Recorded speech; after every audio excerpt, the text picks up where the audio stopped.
ponte Presidente Costa e Silva, inaugurada a 4 de março de 1974, liga as cidades do Rio de Janeiro e Niterói por cima da Baía da Guanabara. As duas cidades reúnem em conjunto perto de 7 milhões de habitantes. A ponte pode dar passagem nas suas duas pistas, com 6 faixas de tráfego, a 50 mil veículos por dia. A largura do tabuleiro é de 26 metros e 40 centímetros.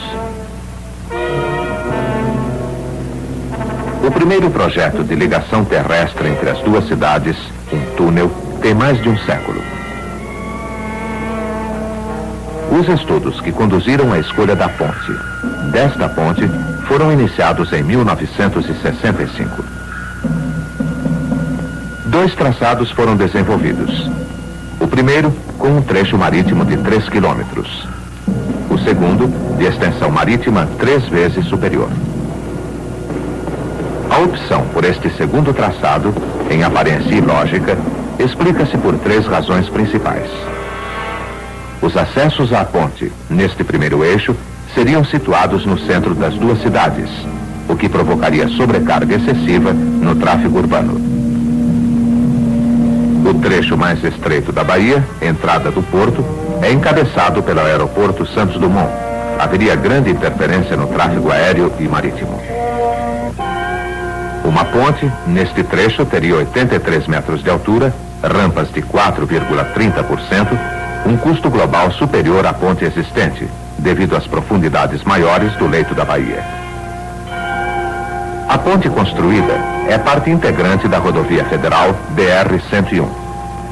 Por sua localização, fora do centro, absorve o tráfego interestadual e urbano. O comprimento total da obra é de 15,5 km, incluindo acessos e parte terrestre.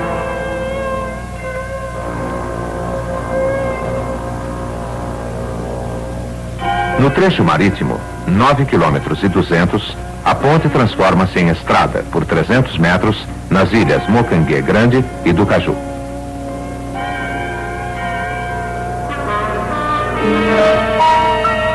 A altura do tabuleiro chega a 72 metros ao alcançar o vão principal. O vão principal, na transposição do canal de navegação, tem 300 metros de comprimento e 60 metros de luz, isto é, de altura livre para passagem de navios oceânicos. A altura máxima e mínima no canal de navegação, impostas por razões de segurança aérea e tráfego marítimo, determinaram o tipo estrutural adotado. A ponte é uma estrutura em viga reta, contínua, assentada sobre pilares.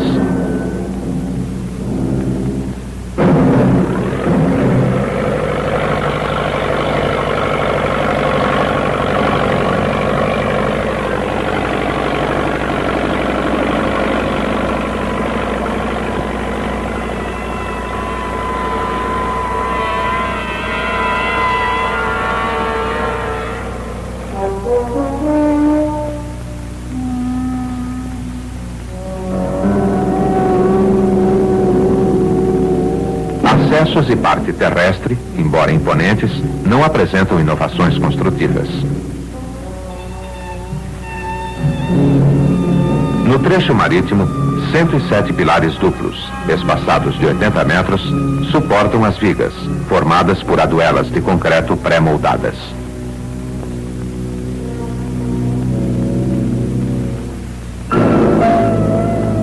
Na transposição do canal de navegação, além do vão principal de 300 metros, existem 2 vãos de 200 metros. A superestrutura neste trecho é constituída por elementos em caixões metálicos erguidos a partir do mar.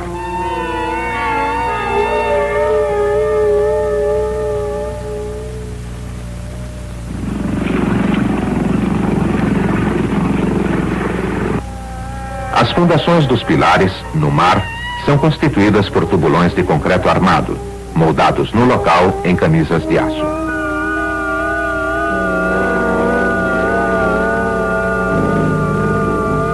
Os pilares duplos, de secção vazada, foram concretados por meio de formas deslizantes, que dispensam andaimes.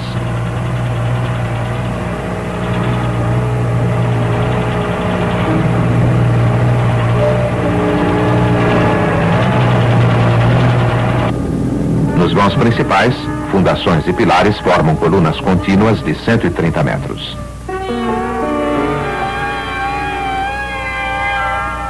O peso global da ponte, incluindo os acessos, alcança 1,5 milhão de toneladas. Entre o início das obras e sua conclusão, decorreram 5 anos. Estas obras dividiram-se, no entanto, em 2 fases bem distintas. Adjudicadas por concorrência pública, foram iniciadas em janeiro de 1969. Sua conclusão prevista para março de 1971. Ao vencer este prazo, as obras realizadas representam 8% de seu volume total.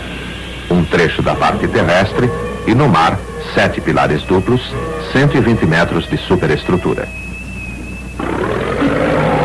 Ao primeiro consórcio construtor, desapropriado, sucede então o consórcio construtor Guanabara, por contrato assinado com o Departamento Nacional de Estradas de Rodagem e transferido à ESEX, entidade pública então criada para coordenar a nova fase de construção.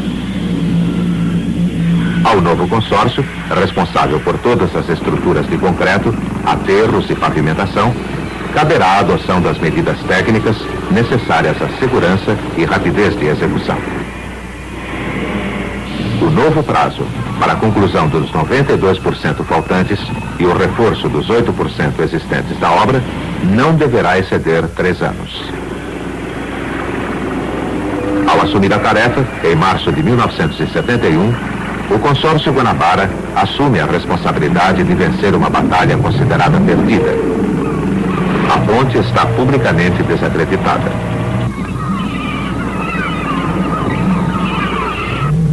O canteiro principal, na Ilha do Fundão, é um complexo industrial com sistemas de produção seriados e portos de embarque. Deste canteiro, distribuem-se a toda a obra os meios de execução.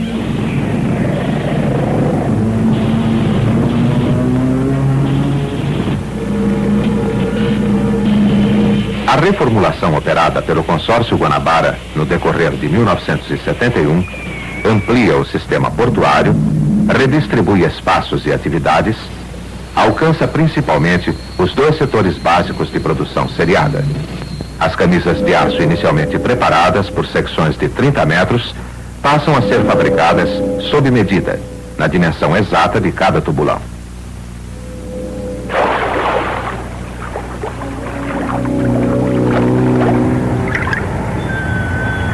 As camisas para as fundações do vão principal atingirão a 72 metros de comprimento. Na linha de concretagem das aduelas, um pátio de agregados, antes inexistente, irá garantir um ritmo contínuo de fabricação. A brita, na primeira fase da obra, era produzida neste local, o que representava 6 horas de viagem para as barcaças de transporte. Novas instalações de britagem, numa pedreira da Ilha da Conceição, próxima à obra, reduzirão de 6 para 2 horas a duração dessas viagens até o canteiro principal.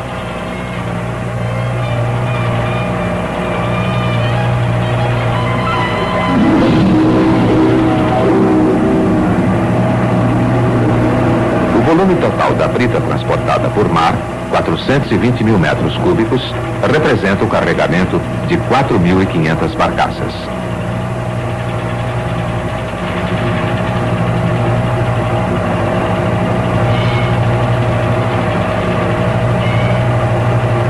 O cimento empregado no mar, num volume correspondente a 5 milhões de sacas, é estocado a granel em silos no porto do Rio de Janeiro. Embarcações especiais abastecem as centrais de concreto fixas e as 6 centrais flutuantes.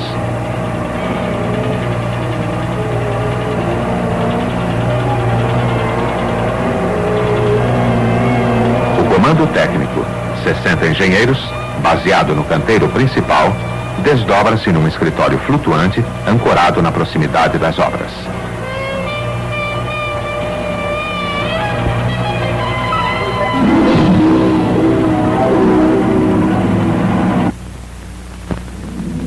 A reformulação dos métodos construtivos alcança principalmente o tipo de fundações no mar. Todas serão feitas em tubulões de concreto armado, executados de diversas maneiras, de acordo com as cargas a suportar e as características do subsolo.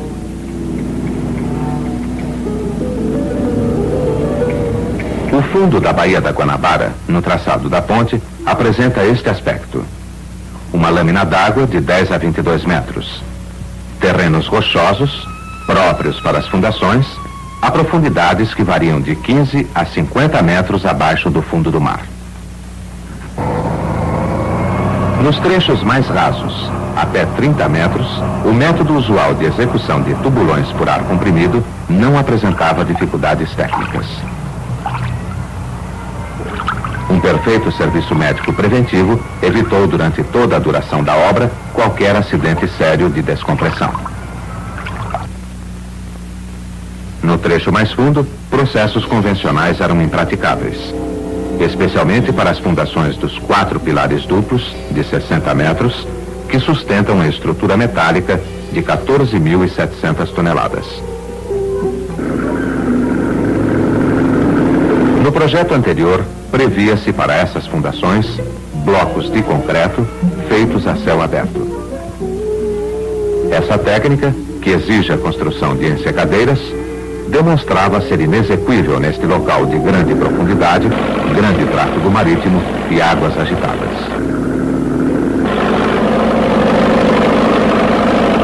A execução de tubulões por equipamentos conjugados BAD e VIRT, operando a partir de plataformas, foi a solução eficaz proposta pelo consórcio Guanabara e finalmente adotada.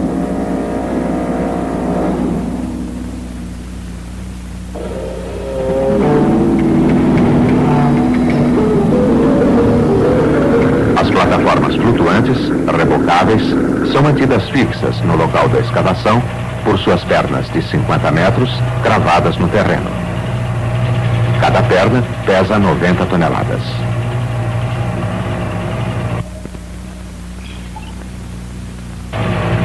Um tubo protetor BAD de 2,20 metros de diâmetro, munido de uma coroa cortadora, é descido, mar adentro, por secções de 6 metros.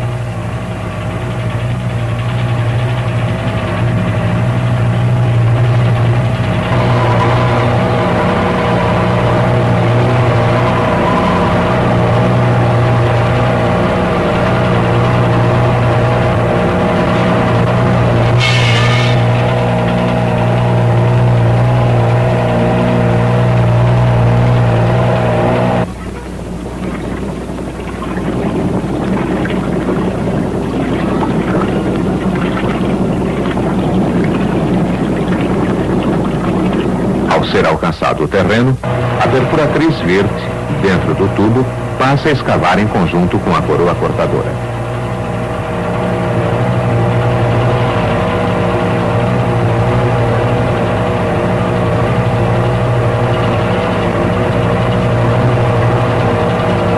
Macacos hidráulicos imprimem ao tubo uma rotação alternada e uma carga vertical.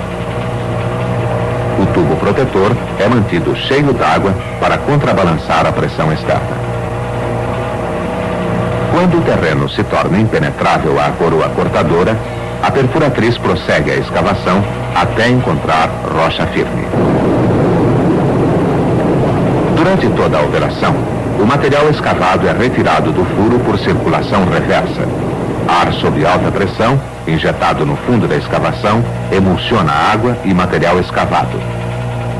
A emulsão, de densidade inferior à água, é aspirada pela haste da perfuratriz e despejada no mar. O sistema, de grande eficiência, assegura limpeza absoluta no fundo do furo.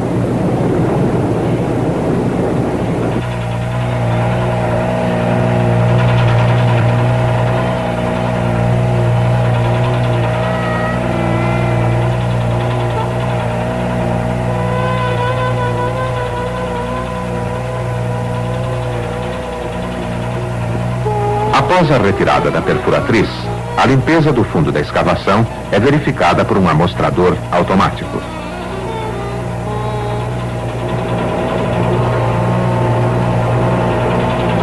Surgindo dúvidas, mergulhadores irão inspecionar o fundo.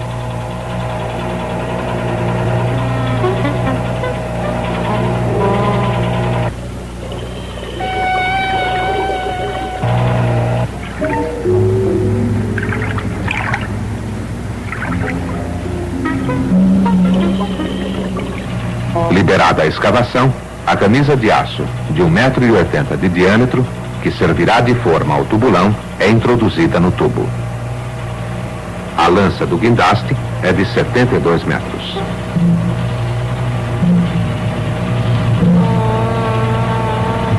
A camisa dentro do tubo é mantida suspensa 3 metros acima do fundo. Coloca-se a seguir, dentro da camisa, a armação do tubulão.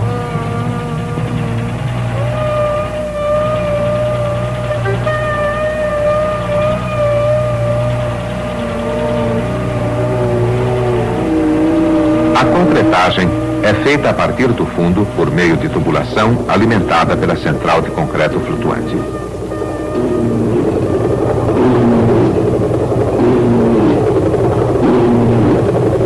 A crosta que flutua na superfície do concreto-ção evita que seja contaminado.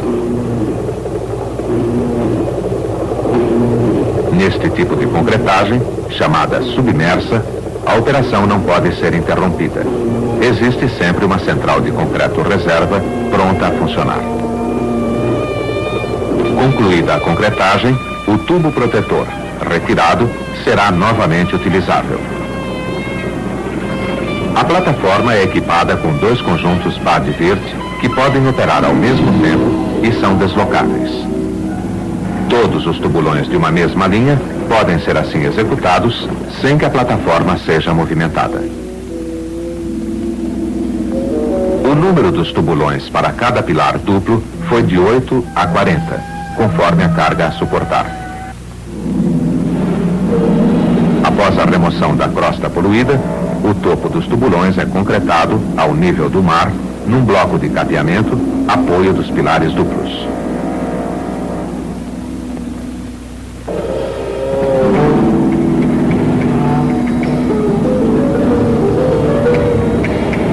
As 3 plataformas, de projeto holandês, os equipamentos Bad-Wirt alemães, planejados e construídos especialmente para a ponte, começam a operar em abril de 1972. Deverão executar, em 17 meses, 688 tubulões.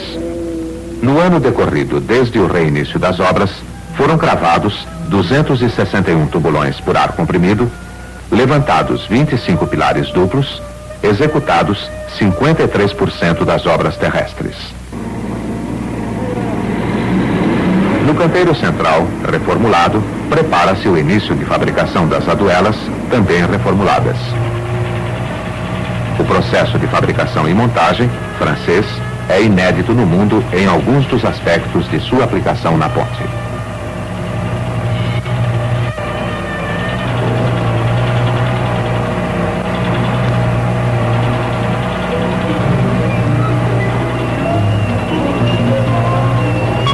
As aduelas são caixões de concreto armado pré-moldados. Como a ponte tem rampas de 2,5% e curva de 1.200 metros de raio, as aduelas são moldadas uma pela outra na sequência de montagem.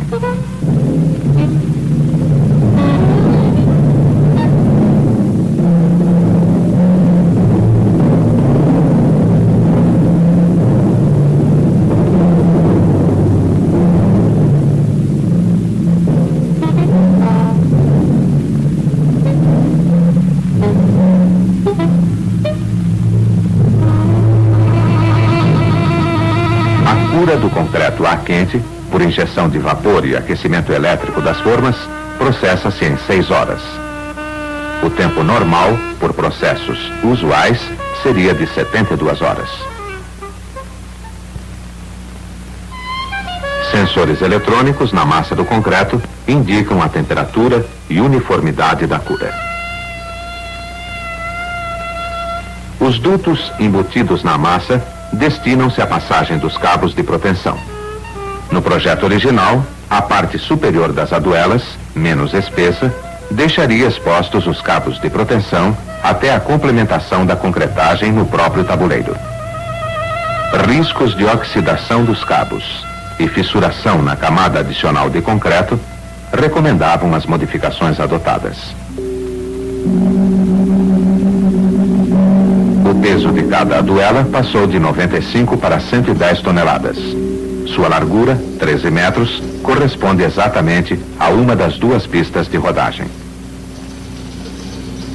Existem dois outros tipos de peças. As aduelas de pilares, mais curtas e de estrutura reforçada, e as aduelas de articulação, divididas em dois componentes.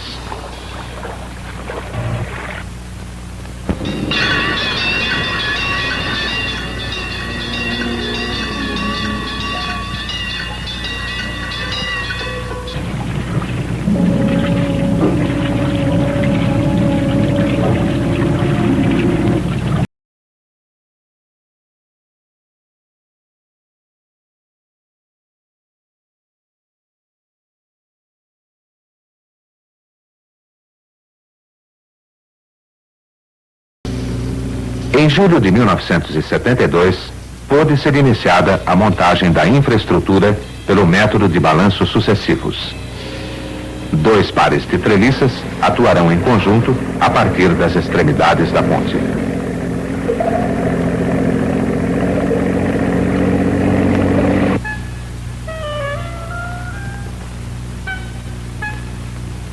As treliças, que levantam e posicionam as aduelas, medem 166 metros. Cada treliça é apoiada em seu centro na aduela de pilar e nas extremidades por suas pernas fixadas aos pilares adjacentes.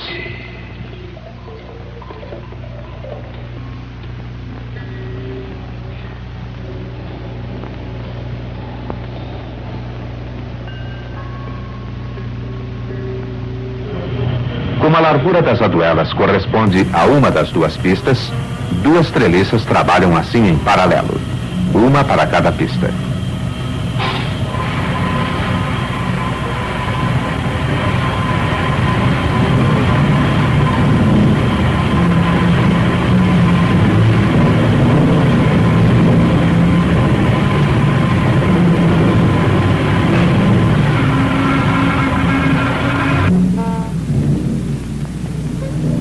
A montagem, em duplo balanço, é feita aos pares, a partir da aduela de pilar, num total de 16 aduelas. O lance completo mede 80 metros.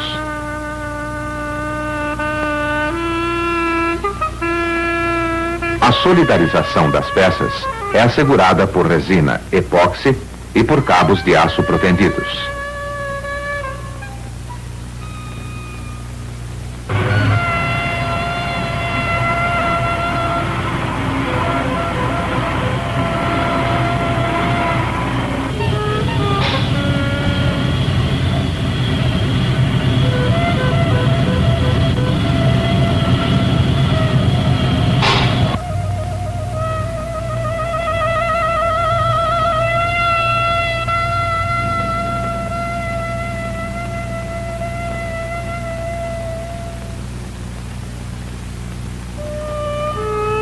A proteção une as aduelas aos pares no decorrer da montagem.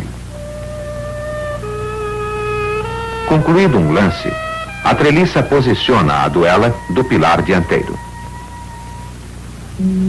Os carros de posicionamento, fixados a seguir no topo desta aduela e da aduela de apoio do centro da treliça, servirão de guia a seu avanço.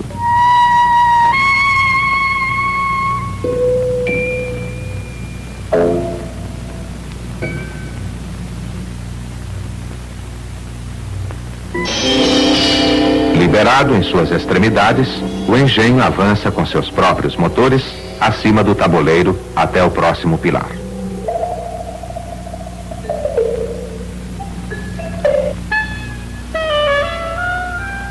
Uma treliça pesa 500 toneladas. O percurso entre pilares, 80 metros, é feito em 8 minutos.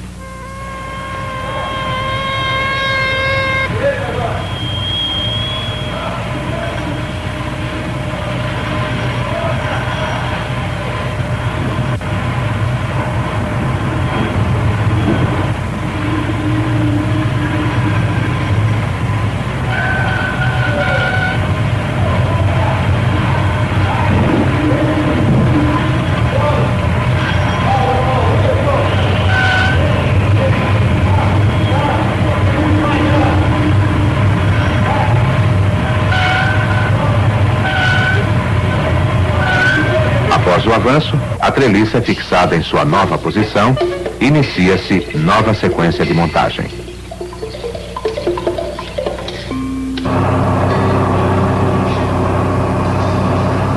O espaço de 40 centímetros que permanece entre dois lances permitirá nivelar entre si dois lances das pistas.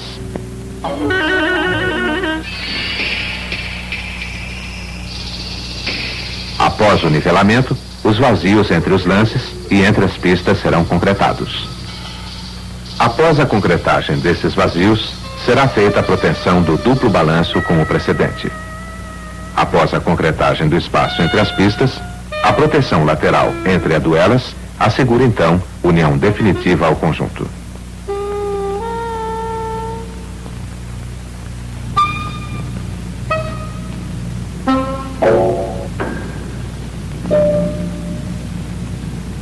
A operação complementa-se com a injeção de nata de cimento nos condutos de todos os cabos protendidos. O tabuleiro, cuja capacidade de carga é para veículos de 36 toneladas, é simplesmente apoiado sobre os pilares. Durante a operação de montagem e lançamento, as aduelas de pilares são fixadas ao pilar a fim de evitar qualquer desequilíbrio. Concluídos o nivelamento e proteção, a aduela de pilar é levantada por meio de macacos tóricos, bolsas de aço enchidas com óleo sob pressão. Os calços provisórios de concreto são então substituídos por almofadas de 6 centímetros de espessura, constituídas de chapas de aço e neoprene. O tabuleiro movimenta-se assim sobre os pilares, de acordo com os efeitos da dilatação térmica. As aduelas de articulação, de 400 em 400 metros, podem absorver expansões de até 20 centímetros.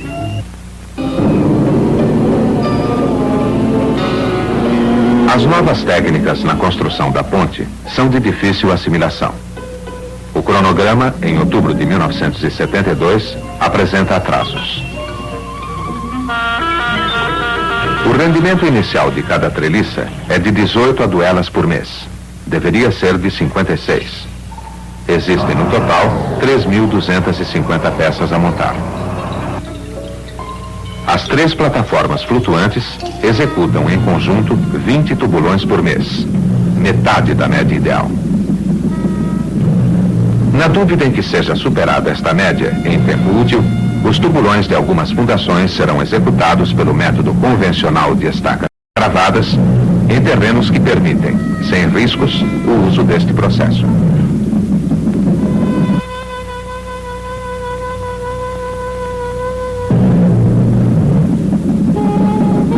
Em agosto de 1973, as plataformas executam, em média, 54 tubulões por mês.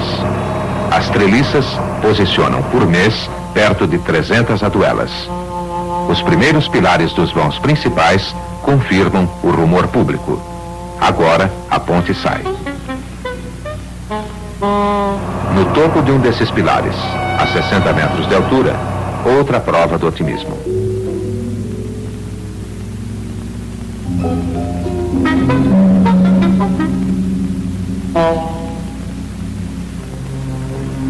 A configuração da ponte na sua parte principal atende a imperativos técnicos e estéticos. Entre vãos de 80 e 200 metros, adjacentes ao vão principal, existem 2 vãos intermediários de, respectivamente, 92 e 114 metros. A estrutura metálica, 848 metros, compõe-se de 5 segmentos para cada pista, montados nesta ordem. Cada um dos 2 segmentos duplos principais mede 295 metros e pesa acoplado 5.800 toneladas. Rebocada a partir do estaleiro, essa estrutura é assentada no bloco de coroamento dos 2 pilares duplos. Esses blocos diferentes foram concretados abaixo d'água. Os blocos normais, concretados ao nível d'água, têm 2 metros de altura. Os blocos especiais, para poder suportar o peso da estrutura, tem mais de 5 metros, 2,44 aparentes e 3,20 submersos. Nem a técnica de pouso da estrutura, nem a estética da obra teriam permitido aumentar a altura dos blocos acima d'água. A solução adotada, resumida, foi esta: construir fora d'água, em 4 secções, uma plataforma de concreto de 22,40 metros por 8,20 metros.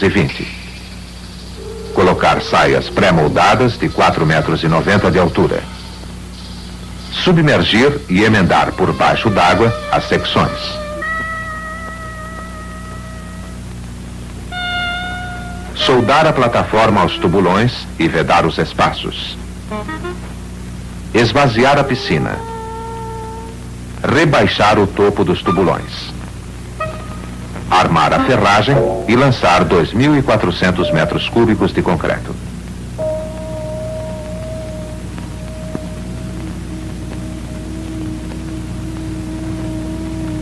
A partir desses apoios, o levantamento da estrutura até o topo dos pilares será feito por meio de macacos hidráulicos.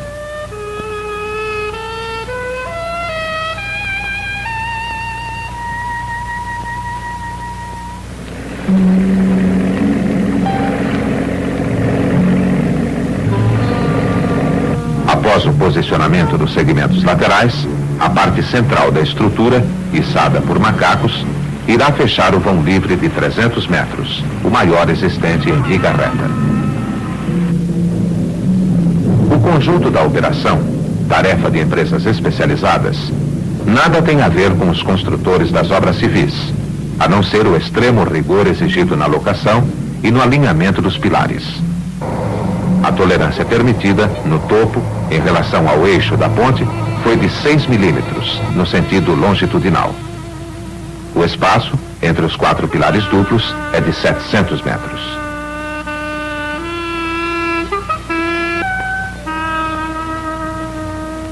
Entre os vãos de 92 e 114 metros, aparecem insólitos pilares quádruplos. Os 2 pilares adicionais, provisórios, têm 2 funções na conclusão da infraestrutura: servir de apoio ao último avanço das treliças, cujo alcance é de 80 metros, permitir a concretagem in loco de um trecho de tabuleiro de 22 metros.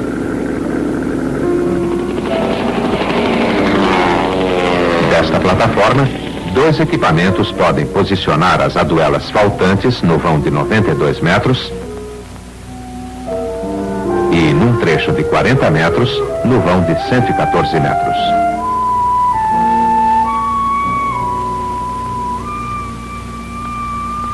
Segmento metálico de 44 metros, içado por roldanas, completa o fechamento.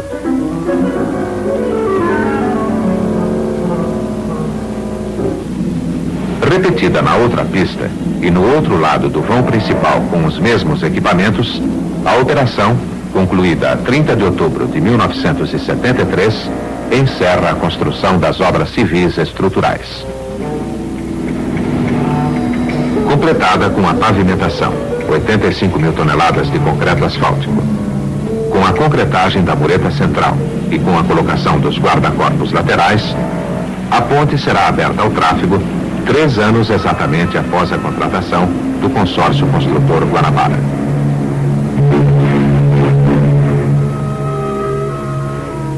Este consórcio foi formado por Camargo Correia, empresa líder, Construtora Mendes Júnior e Construtora Rabelo.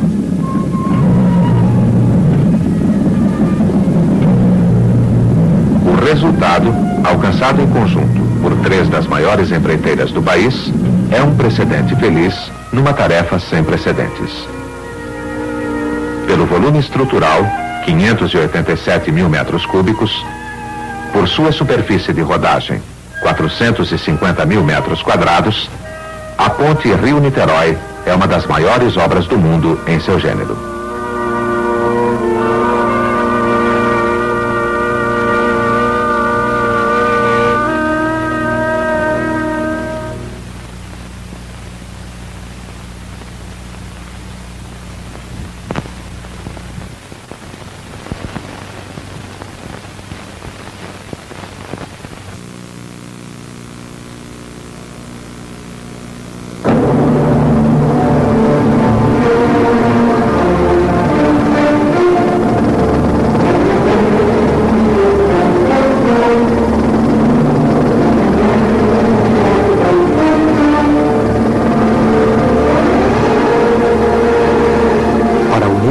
puertos del Mar del Norte con los puertos atlánticos de Europa Occidental, o sencillamente Le Havre con Honfleur en menos de 10 minutos sin mojarse, se imaginó la llamada Ruta de los Estuarios y una obra maestra, el Puente de Normandía.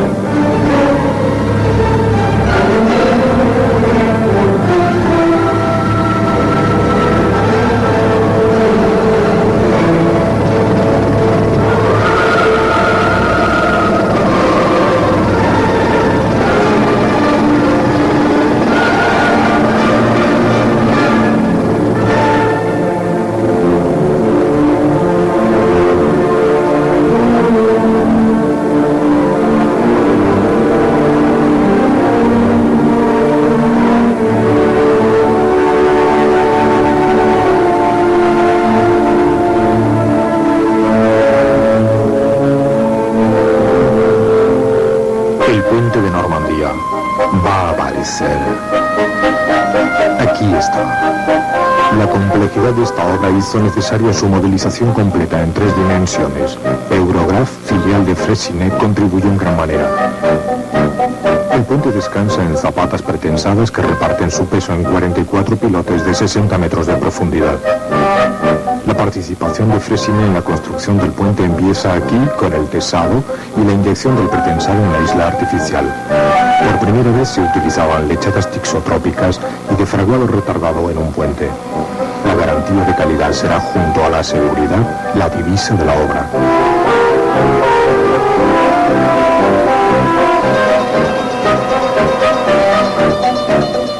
Uno de los puntos claves del puente de Normandía afectaba a la resistencia de la unión entre el tablero y la torre.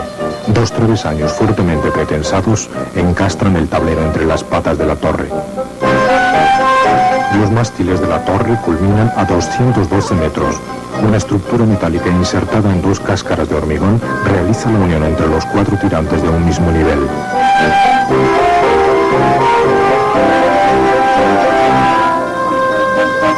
Todo el pretensado de la obra se ha hecho con la gama C de Freycinet. Para conseguir una cadencia rápida se han puesto a punto herramientas específicas. La garantía de calidad, siempre presente, es de tipo nuclear.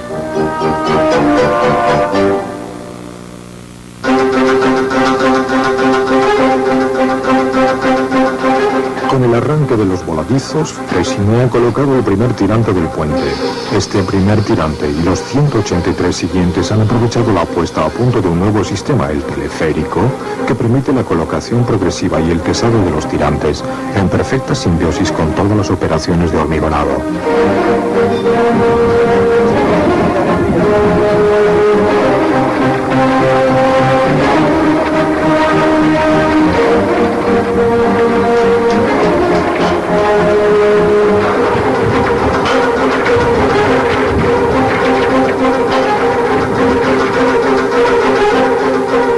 El tirante Freycinet permite el anclaje independiente de cada cordón con mordazas especialmente estudiadas para resistir a la fatiga.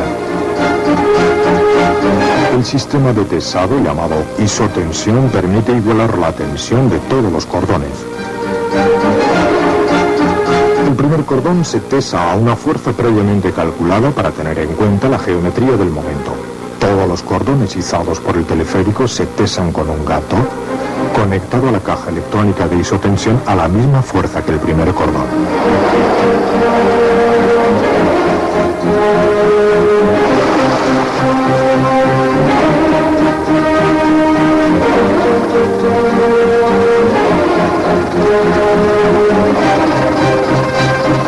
Durante la construcción de los voladizos, los tirantes provisionales, alargados a medida que se avanza, sostienen los extremos de los voladizos antes de ser relevados por los tirantes definitivos. La construcción de cada voladizo ha requerido 120 fases de tesado o de destesado de los tirantes provisionales o definitivos.